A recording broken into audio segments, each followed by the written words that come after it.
everyone, my name is Evie Lupine. Welcome back to my channel, and today I have another video for you all.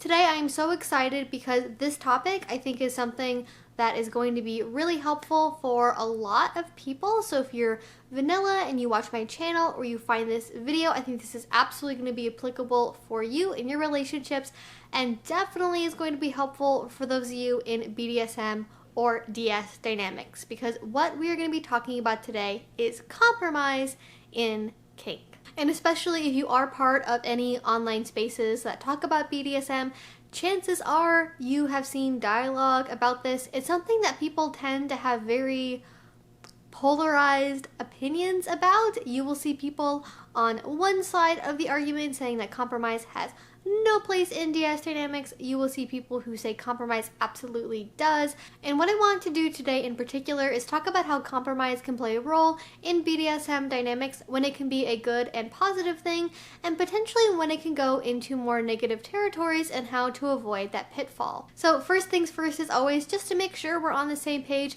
let's talk about what I mean when I say compromise. When I say compromise, what I'm referring to are the concessions that you make in a relationship. It can also be seen as meeting in the middle, or I think more broadly, it's about coming to some kind of mutual conclusion that you can both be happy with, or at least agreeable to. I am not talking about compromising on things like hard limits or boundaries, because I consider those to be non-negotiables. If anybody is telling you that you need to compromise on your hard limits, that is a big red flag, and I think things like limits and boundaries should always be respected and not treated as a challenge to overcome or to coerce somebody into changing. Now, can compromise be part of a power exchange dynamic? Yes, I absolutely think that compromise can be something that happens in power exchange dynamics, whether that be with how to raise children, or money decisions, or even deciding where to go on vacation. Chances are life is going to happen, and life has very different ideas about what to do than your ideal fantasy of how power exchange works in your head, where your master knows all of your preferences and somehow knows to make every single decision in a way that you would agree with them. Because when life happens, you know that that is not always true. Despite that, you still have people who say things like, real DS never has compromise. It should always be whatever the master or the dominant wants. And if the slave or submissive ever does get what they want, that's topping from the bottom. Or at least they will say something like, good DS or MS is where the submissive or the slave changes their ideas, their wants, and their needs to fit with whatever their master's or dominant's needs or wants are. Yes, I am being totally serious about that. I have seen it before. And I'm not saying that relationships like this don't happen, especially in BDSM, but I think we should be cautious of taking that to be the ideal for BDSM relationships, or even that it's some kind of community standard. In reality, the sorts of people who have relationships where the slave or the submissive is supposed to change their worldview to fit whatever their dominant or their master wants tend to be one tiny fraction of a fraction of the BDSM community. Usually people in highly negotiated, highly experienced, total power exchange dynamics. And with how rare those are, I don't think it really makes sense to treat it as though all DS or even all BDSM relationships should have that same framework. And really, if I wanted to be pedantic about it, I could point out that most of these relationships don't even start off as TPE, and regardless, there is probably some degree of compromise along the way to get there. And also, I would personally point out that I think a good master is one that takes in as much information as possible when it comes to making decisions. That includes things like their submissive desires, wants, preferences, and what keeps them motivated in the relationship, versus ignoring it and doing whatever they want without thinking about anybody else's needs. A good leader is somebody who takes all of those available resources, including the opinions of their submissives, to come up with the best possible choice. But by the definition that a lot of these purists use, I would doubt that kind of behavior would even be allowed, because it might be seen as like a really sneaky weaky little form of topping from the bottom, where the slave or submissive is getting inside the master's head with all of their needs and wants, influencing their decisions. And we all know that that can't be real slavery or submission.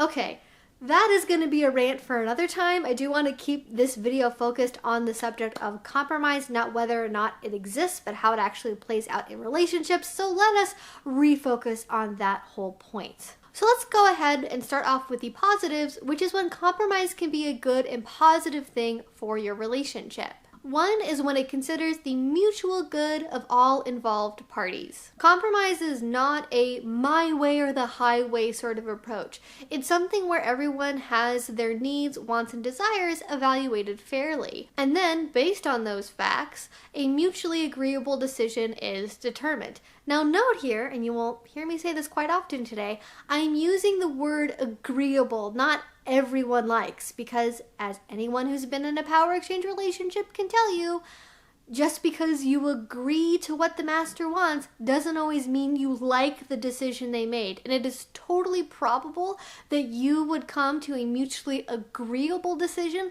that you do not necessarily like. And that is a big, big thing to consider, especially with power imbalance-based relationships. Number two is when compromise is used as a call-in the relationship.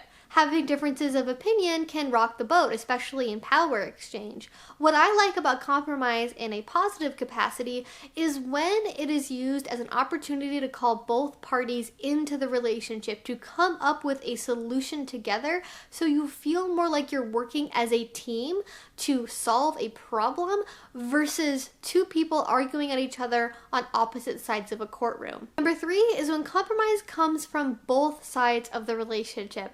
I know, wee woo, Evie's a fake submissive alert. Everybody comment down below in the comment section. But this is something I do really feel quite passionately about. I really don't think that if it's the submissive partner always going along with whatever the master wants, that's really compromise, especially when the thing that's being compromised on doesn't fall in the scope of the power exchange itself. And I think it's important to recognize when the best, most logical option is the one that the submissive prefers, instead of just blindly going with whatever the master or the dominant wants. And I believe in any healthy, good relationship, power exchange or not, there is a sort of give and take, back and forth, where both parties want to be able to give their partner the win, and disagreement sometimes where they get to have their way and their preferences met. And if it is just one person always getting whatever they want because that's how it should be whenever they stomp their feet, that's getting a lot closer to domineering than it is being dominant. And I think that is an important distinction to keep in mind. And I think all of these different points have one core thing in common, which is compromise being used as a tool to build up the relationship. It makes your connection stronger, it makes you feel more secure, and again, it makes you feel like you're a team working together, not two different people trying to argue at each other on opposite sides of a courtroom. It's something that makes you feel more unified and together versus separate. Unfortunately, though, not all compromise results in such a wholesome conclusion. Concessions from a relationship can build up over time, and what can start out in a healthy place can end up being anything but. You might wake up one day and go, wait, this isn't anything that I wanted. How did this get here? And I think it's important to evaluate some of the ways that compromise can actually become a little bit more pernicious and potentially negative in the relationship. So let's go ahead and talk about that now. Number one is you compromise on the big things. This is the biggest mistake that I see people make over and over and over again, and I am definitely guilty of this as well in past relationships. But for example, you might have somebody that is really polyamorous at their core and one person who's really monogamous at their core. Try to make a relationship happen. And they think to themselves, oh, maybe we don't really have that strong of a preference, or simply because of the fact they really, really want to be with that one person, they are willing to try anything to make that connection work versus thinking long term about what is best for them versus just merely being able to have a relationship with that person. And while you might be able to work on it for a while, if you are really, really, really, truly monogamous, being forced into a polyamorous dynamic may result in you feeling really anxious or jealous or just uncomfortable in the relationship. If you're somebody who's really, really polyamorous and you've attempted to become monogamous for somebody else, that monogamy can feel very restrictive, it can feel very constraining, it can make you resent your partner that you can't love the way that you want to. And the example of polyamory and monogamy can be a little bit messy because different people have different levels of preferences for these things. Some people have a very weak preference and truly are able to do either one for a particular individual. But I'm talking about when people have very extreme differences in opinion in the relationship style they want, but they try to compromise on it anyways. And you have to be really careful to not say yes to things that are ultimately going to make you miserable. Another big example of this is when people compromise on doing BDSM in the first place. Oh man, I get so many questions and comments and stories from people where one person is really, really kinky and one person is really, really vanilla, and the vanilla person eventually acquiesces and decides to try BDSM for that person. But because they don't really kind of fully understand the psychology behind BDSM, they kind of treat it the same way that they might like trying a new hairstyle or trying French kissing. They're like, yeah, sure, I can do that, because there's this sort of larger social narrative we have that like compromise is always a good in relationships, and even really good relationships take hard work and you need to be able to compromise on stuff. And so they treat BDSM as one of those things. And again, at first maybe it works, but if the person really is not into BDSM and they do not want it, it will show. It will be something where they don't have their heart in it. It will wear them down. It will just make them uncomfortable. And that can lead to a lot of resentment and distress and potentially even disgust for the other person. And again, I know this is one example. There are times when people think they're vanilla and they discover kink through their other partner. I'm not talking about that. I'm talking about when people know they already have very set preferences, but agree to do things that will make them miserable anyway for the relationship itself. I think it's really important to be aware of that and be firm about the things that you know are important to you. Which leads me to my number 2 biggest time when compromise can be a negative thing, which is when people aren't honest about their compromises, right? You have to be honest with your partner, especially with kink, especially with polyamory, any of those big relationship decisions. You need to be honest about how valuable and important something is to you. There can be a sort of tendency to want to minimize the blow to a partner by being like, oh, that isn't really a big deal, or I don't really care about it that much. And it can also be a way to help you feel more comfortable with it as well. But that doesn't actually give your partner all the information they need to make a decision. So if you are telling somebody, oh, it's not really a big deal, but it is actually like the most important thing in the world to you, that is not going to result in a healthy relationship where you feel like your needs and wants are being respected. So please make sure you are being honest with your partner about how important things are to you when you are making compromises. Number 3 is you keep score. This is like the pernicious bad aspect of the back and forth thing I talked about earlier in this video, where, you know, people want to have a little bit of a back and forth. They want to give their partner a win. But if you take that to the point where you are either keeping a literal score or a score in your head of how many times one party gets their way or not, that is not healthy. That becomes a who gets to be the winner and who gets to be the loser scenario. And most people want to avoid being the loser unless they have a complete, you know, sort of martyr complex going on. And either way, keeping score is not how you keep compromise in a healthy place. It should be something where you're not keeping a tally of like, oh, well, you got to pick dinner, you know, the last 5 times in a row and I haven't gotten to do it yet. You know, don't do that. It's really, really tempting to want to keep track of it that way, but ultimately it's not going to serve your relationship. And again, it's going to create those feelings of being rivals in the relationship versus being a team working together. And very much related to this is number 4, which is the compromise always goes in one direction. Again, it can be really tempting for submissive partners to always acquiesce to whatever their dominance needs are, but this is not side of the slash exclusive. You will absolutely see dominants who compromise on everything and allow their submissive or bottom partners to get whatever it is that they want without sticking up for their own needs. And the reason why it's so important to be aware of this is because while saying yes on a regular basis is totally fine, if it happens enough over and over and over again, all that really means is that one person is getting left out in the cold with their needs, their wants, their preferences kind of being ignored and put by the wayside, and one person getting everything that they want, and that will lead to resentment and jealousy and just overall negative emotions that you probably want to avoid if you want the relationship to be around long term.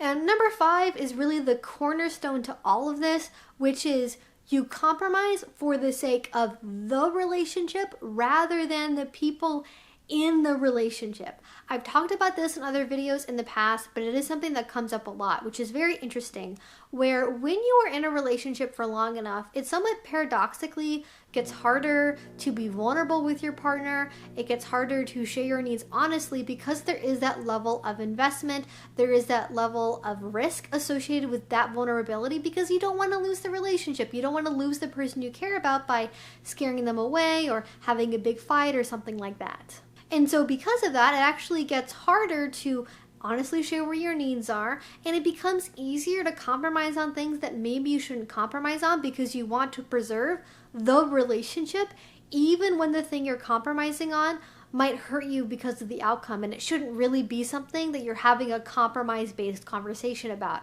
If there is something that's happening in the relationship or something you need from the relationship, you have to be able to assert that. Again, it can be really tempting to minimize. It can be really tempting to be like, oh, it's not a big deal.